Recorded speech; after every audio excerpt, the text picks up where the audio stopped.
चलो इसको रोक दो, मैं एक्सप्लेन कर रहा हूँ, इसको रोक देना, ठीक है।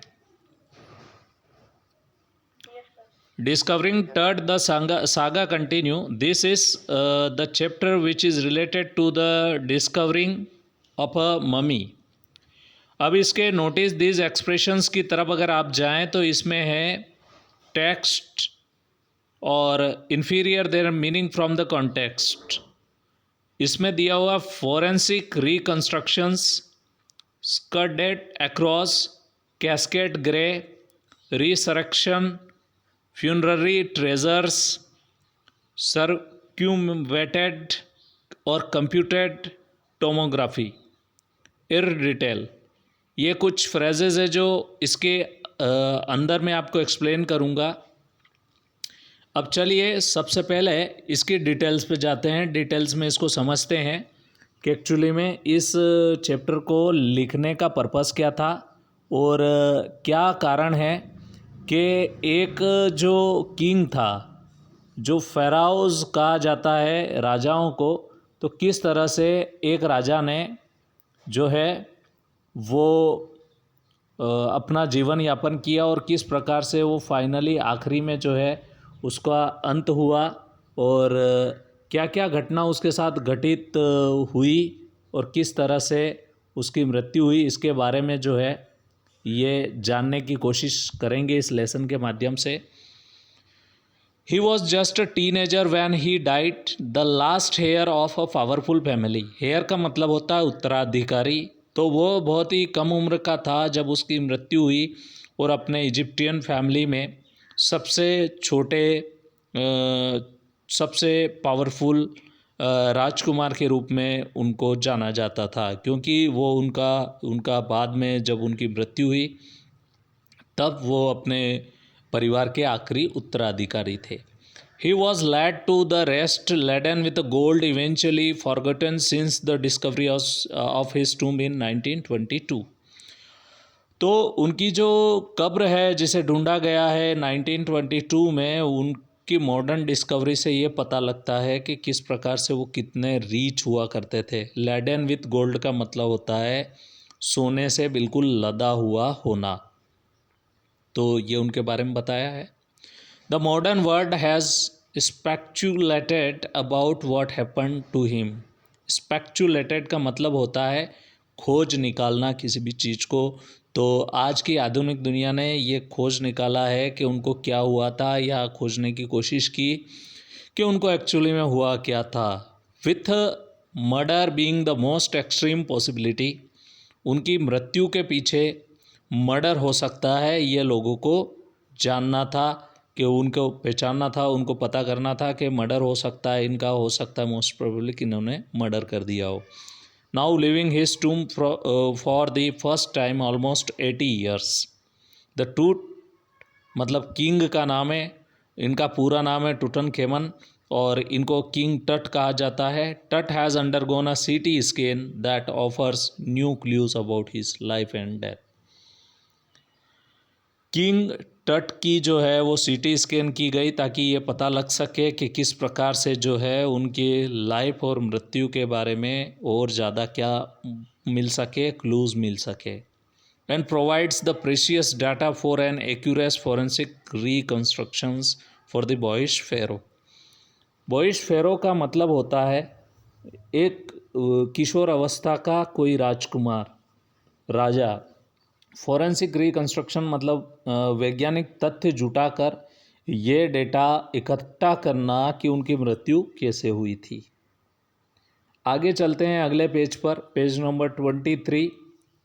जिस दिन इनकी लाश को मतलब इनकी मम्मी को पिरामिड से बाहर निकाला गया, जैसा कि आप सबको पता है कि इजिप्ट के अंदर पिरामिड के अंदर जो है उनके राजाओं को जो है वो उनकी बॉडी को प्रिजर्व करके रखा जाता था। तो यही इसके अंदर लेसन के अंदर है। किंग टट जिनकी मृत्यु बहुत जल्दी हो गई थी, उनकी सीटी स्कैन करके आधुनिक ज़माने में ये पता करने की कोशिश की गई कि किस तरह से उनकी मृत्यु उस वक्त हुई होगी। तो इजिप्ट के अंदर सबसे पहले ये पहचानना कि किस तरह से उनकी कब्र कहाँ है, किस जगह उनको रेस्ट करवाया गया है, किस तरह से उनके जो है वो बॉडी को प्रिजर्व करके रखा है। ये चीज़ें फाइंड आउट करना ये बहुत बड़ा चैलेंज था उनके लिए, पर जैसे तैसे इस काम को किया गया और पता किया गया। An angry wind stripped up ghostly dust evil as a king Tut was taken from his resting place. Angry wind का मतलब होता है ज़ोरदार तेज हवा चलना। Ghostly मतलब जो ये याद दिला दे कि आसपास कहीं भूत है। Dust devils as a king Tut was taken from his resting place. King Tut को अपनी रेस्टिंग प्लेस जिसे कहा जाता है, जहाँ किसी लाश को दफन कर दिया जाए, तो अपनी रेस्टिंग प्लेस से किंग टट को बाहर निकाला गया। In the ancient Egyptian symmetry, और पुरानी इजिप्टियन सिमेट्री का मतलब कहा जाता है कब्रगाह, जहाँ पर कब्र होती है। आपने देखा होगा टीवी के अंदर भी जो क्रॉस के निशान लगे रहते हैं, बहुत बार क्रिश्चियन कब्र ये होती है, कब्र होती है उनके ऊपर, तो कब्र से उनकी लाश को निकाला गया। Known as Valley of Kings, और उस पूरी जगह को क्या किस नाम से जाना जाता है? वैली ऑफ किंग्स से नाम से जाना जाता है। Dark bellied cloud had scudded across the desert sky, तो स्कडेड मतलब होता है छा जाना, काले बादल छा चुके थे। डेजर्ट स्काई मतलब जहाँ पर इनकी किंग्स ऑफ वैली थी, वहाँ पर आसपास क्या था? मरुस्थल था, रेती रेती। And now were veiling the stars in cascade grey, और आसमान भी जो है कैस्केड ग्रे कलर का हो चुका था। तारे भी लुका छुपी का गेम खेल रहे थे, क्योंकि उस दिन जो है वो बादल जो है वो छा गए थे आसमान पे। तो ये तो नाइट का सीन हुआ। इट वॉज 6 PM, शाम की 6 बजे की बात है। 5 जनवरी 2005, 5 जनवरी 2005, the world most famous mummy glided head first into a CT scan. अब ग्लिडेड का मतलब होता है लदी हुई, गोल्ड से लदी हुई जो ममी है, ममी कहा जाता है उस मृत शरीर को जिसको प्रिजर्व करके रखा गया है, तो उसको CT स्कैन से निकाला गया। CT scanner brought here to prove the lingering medical mysteries. Lingering medical mysteries का मतलब होता है इस चीज़ को प्रूव करने के लिए कि किस प्रकार से मिस्ट्रीज जो है, रहस्य है किसके बारे में? मेडिकल के बारे में, मतलब अनसुलझी मेडिकल मिस्ट्री जो है। लिंगरिंग का मतलब अनसुलझी। Medical mysteries of this little understood young ruler who died more than 3300 years ago. एक राजकुमार जिसकी मौत जो है वो कब हुई थी? उसकी मौत जो है वो कब हुई थी? लगभग उसकी मौत जो है वो 3300 साल पहले हो चुकी थी। All afternoon the usual line of tourist from around the world has descended into the cramped. पूरी दुनिया से कौन आना शुरू हो गया? पूरी दुनिया से टूरिस्ट आना शुरू हो गए, क्योंकि सबको पता था कि आज इतिहास का सबसे बड़ा ख़ास दिन है। क्योंकि मम्मी के बारे में ये भी कहा जाता है कि किस तरह से उनको श्राप, मतलब मम्मी के अराउंड में कोई भी अगर जाएगा आसपास और उनकी नींद को अगर कोई डिस्टर्ब करने की कोशिश करेगा, तो उसका अंजाम उनको भुगतना होगा। इस तरह से बात कही जाती थी। पर इन सब मर्यादाओं को तोड़कर क्या शुरू कर दिया उन्होंने? मेडिकल मिस्ट्रीज़ को सुलझाना शुरू कर दिया। All afternoon, the usual line of tourists from around the world had descended into the cramped। जहाँ पर सब कुछ होना था वहाँ पर पूरी दुनिया से टूरिस्ट आना शुरू हो गए। They gazed at the murals on the walls। जो म्यूरल्स का मतलब होता है जो पिक्चर्स बनी हुई, जो दीवारों पर बनी हुई थी एंशिएंट इजिप्ट में, उनको सब गैस करने लग गए। बरियल चैम्बर के पास जाते हैं। पियर्ड एट टट्स गिल्डेड फेस, और किंग टट का जो चेहरा था जिस पर गोल्ड मतलब पहले पॉलिश करके उसके ऊपर जो है एक मुखौटा टाइप लगाया जाता था, वो पूरा सोने का था। Most striking feature of his mummy shaped out coffin lead, कि उनका जो कॉफिन लीड है, मतलब कॉफिन का एक लीड है, ये सबसे स्ट्राइकिंग फीचर था। स्ट्राइकिंग फीचर मतलब सबसे ख़ास बात उनकी मम्मी में ये थी कि वो जो है कॉफिन लीड था, उसका जो ऊपर का लीड मतलब जो ढक्कन लगाने का था, आउटर कॉफिन के ऊपर जो है सबसे ज़्यादा गोल्ड भी लगा हुआ था। Some visitors read from the guide books, कुछ विजिटर्स जो है वो गाइड बुक्स पढ़ते हैं। गाइड बुक्स का मतलब वहाँ की हिस्ट्री के बारे में जो बुक्स हैं उनको पढ़ते हैं। इन अ विस्पर, और धीरे धीरे आवाज़ में बात करते हैं। अदर स्टूड साइलेंटली, कुछ साइलेंटली खड़े हैं। परहैप्स पोंडरिंग, पोंडरिंग मतलब सोच रहे हैं, गंभीर विचार कर रहे हैं। टच अनटाइमली डेथ, जो किंग टट की असामयिक मृत्यु हो गई है उसके बारे में सोच रहे हैं।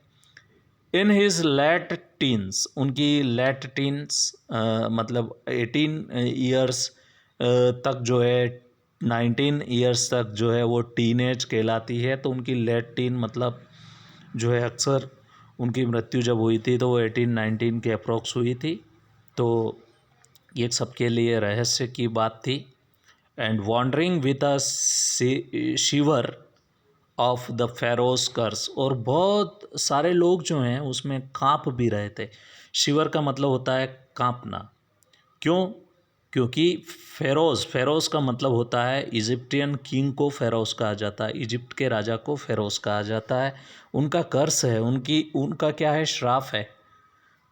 डेथ और misfortune falling upon those who will disturb him, जो कोई उन्हें डिस्टर्ब करेगा, मतलब उनकी मृत्यु के बाद में जो उनको दफनाया गया है, अब उनको अगर कोई डिस्टर्ब करेगा उनकी लाश को, तो या तो मृत्यु हो जाएगी उसकी, या मिसफॉर्चून होगा, उनके साथ कुछ गलत होगा। वॉज रियली ट्रू, ये वाकई एक सच्ची बात है। The murder is a very bad condition because the mummy is in a very bad condition, mummy जो है काफ़ी बुरी कंडीशन में थी, क्योंकि कार्टर जो था, कार्टर एक प्रकार से एक इन्वेस्टिगेटर था जिसने सबसे पहले जो है इजिप्टियन किंग की जो पोजीशन है, जो उनकी एक्चुअल जहाँ कब्र थी, जहाँ उनको दफनाया गया था, उसे खोजा था। Did in 1920 said Zahi Hawass, secretary general of Egypt, supreme council of antiquities. Antiquities मतलब जो पुरानी चीज़ें हैं, ऐतिहासिक चीज़ें हैं, उसके उसके रख रखाव के लिए काउंसिल बनी हुई इजिप्ट में, उनके ये जाही हवास जो है वो जनरल सेक्रेटरी थे। इन्होंने कहा, as he leaned over the body for a long first look, जब जाही हवास ने पहले उनकी बॉडी को देखा, कार्टर हावर्ड, ये पूरा नाम है, हावर्ड कार्टर, इन्होंने क्या किया था, इनकी मम्मी को जो है वो डिस्कवर किया था। ये ब्रिटिश आर्कियोलॉजिस्ट थे who discovered in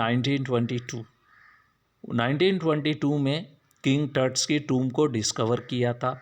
after years of futile searching मतलब कई सालों से बिना रिजल्ट वाली सर्चिंग करने के बाद उन्होंने इस मम्मी को डिस्कवर किया था। It's contents through the hastily ransacked in antiquity were surprising complete। अब इनकी जो एंटिक्विटी है, मतलब जो इनका जो एंशियंट कल्चर है, किस प्रकार से रैंसैक्ड है, किस प्रकार से प्रिजर्व्ड है, ये सरप्राइज़ करने वाली बात है। They remain the richest royal collection ever found and have become the part of Feroz legend. और उनका रॉयल कलेक्शन, रॉयल का मतलब होता है जो राजा महाराजाओं के जो यूज़ करने की चीज़ें होती थी, उनका कलेक्शन होता था, उनकी संपदा होती थी, संपत्ति होती थी, इन सब के बारे में कहानियाँ बन चुकी थी। स्टनिंग आर्टफैक्ट्स मतलब आर्टिफैक्ट्स मतलब जो उनके बारे में कहानियाँ कहते हुए, गोल्ड के जो है आभूषण हुए, चाहे वो इटर्नल मतलब जीवन जो है अंत तक साथ में रखने वाली जो ब्रिलियंस मीन्स टू गारंटी रिसरेक्शंस मतलब पुनर्जन्म में विश्वास करना। मतलब क्या होता है, बहुत बार इजिप्ट में पहले क्या होता था कि किसी भी फेरोज़ के साथ में उसने जो भी कमाई की अपनी पूरी लाइफ की, जो संपत्ति उसकी, जो प्रॉपर्टी है उसकी, वो सब दफना दी जाती थी। और आर्टिफैक्ट्स इन गोल्ड मतलब जो गोल्ड वो पहनते थे, यूज़ करते थे, चाहे वो भुजाओं पे लगाने के लिए, हाथ में लगाने के लिए, अंगूठी हुई, हार हुआ, मुकुट हुआ, जो भी उनसे रिलेटेड है, जो उनकी तलवार है या जो उनके पहनने के वस्त्र हैं उस पे लगा हुआ गोल्ड, ये सब कुछ ये रिसर्च के लायक एक सब्जेक्ट था। और ये सब कुछ उनके साथ में रख दिया जाता था क्योंकि ये माना जाता था इजिप्ट में कि फ़ेरोज़ का जो है वो क्या होता है, पुनर्जन्म होता है। किस तरह से फ़ेरोज़ जो है वो पुनर्जन्म लेते हैं और उनका फाइनली क्या होता है कि वो बाद में बीट करने के लिए, मतलब जब कभी उनको जगाया जाता था वो पुनः जो है वो जीवित हो जाते थे। ऐसी वहाँ पर मान्यता है, ऐसा मैं नहीं बोल रहा हूँ कि ऐसा होता है। तो caused a sensation at the time of discovery, इस समय क्या एक सेंसेशन मतलब सबको सन्न करने जैसी एक घटना हुई। At the still get the most attention, जो सबके ध्यान देने वाली चीज़ थी। टट was also buried with the every days things, टट किंग जो थे उनको भी दफन किया गया था, साथ में वो सारी चीज़ें रखी हुई थी जो उनके डेली लाइफ में काम आ सके। He had want in the arty after life, जो उनकी ज़रूरत की चीज़ें हैं जो उनके मृत्यु के पश्चात, मतलब जब दफन हो गए उसके बाद में ऐसा माना जाता था कि जो मम्मी है ये ज़िंदा होती है और फिर बाद में उन चीज़ों का यूज़ करती है। तो क्या क्या था उसमें, बोर्ड गेम्स था, मतलब खेलने के लिए गेम, उसके बाद में अब ब्रॉन्ज रेज़र, शेविंग बनवाने के लिए रेज़र, लाइनन अंडर गारमेंट्स, और जैसे कपड़ों के जो पहनने के जो अंडर गारमेंट्स हैं वो भी उनके साथ में रखे हुए थे। केसेस ऑफ फूड्स, केसेस का मतलब होता है बड़े बड़े बॉक्सेस जिसके अंदर फूड रखा था, खाने का सामान रखा था, वाइन रखी थी, पीने के लिए शराब रखी थी। After months of careful recordings of the Feroz funerary treasures, सब कुछ रिकॉर्डिंग करने के बाद, मतलब सब कुछ समेटने के बाद, हर चीज़ का एक रिकॉर्ड रखा गया कि उनके साथ साथ क्या क्या सामान थे, फोटोग्राफी हुई, सब कुछ हुआ। After months of careful recording the Feroz funerary treasures, उस ट्रेजर्स को सबको व्यवस्थित रखने के बाद में carton begin investigating his 3 nested coffin, उनका 3 लेयर में जो कॉफिन था, उनका जो ऊपर का हिस्सा था, मम्मी के ऊपर का हिस्सा, opening in the first he found the shrouds adorned with the garlands of a willow and olive leaves. तो पहले का जो हिस्सा था उसमें कुछ फ्लावर्स रखे हुए थे कॉफिन लीड के अंदर, और उसमें विलो और ओलाइव लीव्स, ये फूल होते हैं, इनके जो है फूल उसमें मिले कॉफिन में, जैसा कि डेड बॉडी को जो फ्लावर से सजा के रखते थे। वाइल्ड क्लेरी लोटस पेटल, उसमें कुछ कमल के फूल भी थे, उसके पत्ते भी थे। वाइल्ड क्लेरी ये एक प्लांट होता है जिसके फ्लावर बड़े अच्छे होते हैं। और जो मकई होती है जिसे मक्का बोलते हैं, कॉर्न फ्लावर, ये भी रखा गया था। The faded evidence of a burial in a March और अप्रैल, इससे ये पता लग पा रहा था कि उस वक्त इजिप्ट में ये फ्लावर्स सब जो है वो मार्च या अप्रैल महीने के अंदर आते हैं, तो उन्हें मार्च या अप्रैल में दफनाया गया होगा। When he finally had hardened the cementing tarts to the bottom of his solid gold coffin, जो उनका कॉफिन था, जो उनका